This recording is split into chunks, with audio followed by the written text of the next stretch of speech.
ज़कात देने के बेशुमार फ़ायदे हैं। उन फ़ायदों में से एक फ़ायदा हमारी ज़ात को है कि माल सिक्योर हो जाएगा। जनाब ज़कात दे दो, आपका माल महफूज। मुझे याद है इसी शहर में एक साहब जिनको मैं जानता था, उनकी वफ़ात हो गई। उन्होंने मुझे फ़ोन किया, कहने लगा जब बहुत बड़ा नुकसान हो गया। मैंने कहा क्या? कहने लगे सारा गठरा उठा के ले गया कोई, गठड़ी। मैं समझा नहीं गठड़ी क्या है। ये जो पहले तो शातूस का काम हुआ करता था, अब वो नहीं है शायद, शातूस का बहन है शायद, अब पश्मीने और शातूस का गठड़ी पूरी थी, वो कोई उठा के ले गया।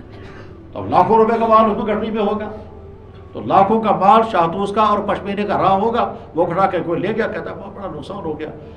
साथ में कहता है ना ज़कात मैंने पाई पाई अदा की है। मैंने कहा अगर ज़कात आपने पूरी अदा की है तो यकीन रखें आपका नुकसान नहीं होगा, अल्लाह का वादा। कहने लगा अच्छी शुक्र बात, कहीं नहीं मिल रहा है, कुछ पता नहीं कहाँ, बहुत कोशिश की। मैंने कहा यार अल्लाह का वादा तो है, और बाद में अगर नहीं मिला तो समझो जो तकदीर में क्या।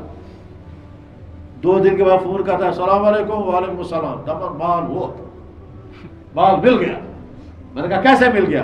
कहने लगे जिस आदमी से हमने खरीदा था, चोर उसी के पास ले गया बेचने के लिए, और हमने उसको कहा था यार माल हमने आपसे खरीदा था, वो तो चोरी हो गया।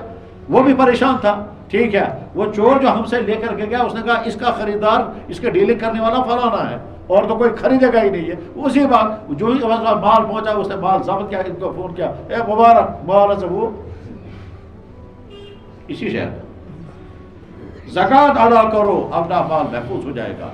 और कुरान करीम में अल्लाह ताला फरमाते हैं वमा अनफक़्तुम मिन शैइन फयुख्लिफुहु, तुम अल्लाह के रास्ते में माल खर्च करोगे, ये माल कहता है या अल्लाह मैं इसके पास पहुंच गया, उसकी जेब से निकल कर मेरे खर्च होने से पहले उसके अकाउंट में डाल दीजिए। फयुख्लिफुहु, यह मैं तर्जुमा कर रहा हूँ, मतलब यह है अल्लाह माल कहता है या अल्लाह उसने तो मुझे निकाल दिया, आप उसको। ज़कात देने के नतीजे में माल बढ़ना तय। हमारा हिसाब बताता है ज़कात दोगे तो माल कम हो जाएगा। 1 लाख में से ज़कात आपने निकाली 2500, ये तो कम हो गया माल, हाँ को कम हो गया। हमारा हिसाब यही है जनाब, हमारा कैलकुलेटर भी यही बताएगा और हमारा टीचर भी ये बताएगा, 2 2 4 यही हिसाब आएगा। लेकिन अगले साल इसी तारीख को देखना कि आपका माल 97,500 है कि बढ़ गया। वो जो 97,500 हो गया था आपका 2,500 निकाल कर, अगले साल 97,500 नहीं, वो कहीं आगे जा चुका होगा। करके देख लीजिए। रोजा रखकर आदमी बीमार हो जाए मुमकिन नहीं, हज करके आदमी फकर का शिकार हो जाए मुमकिन नहीं, ज़कात देकर आदमी कभी नहीं हो सकता।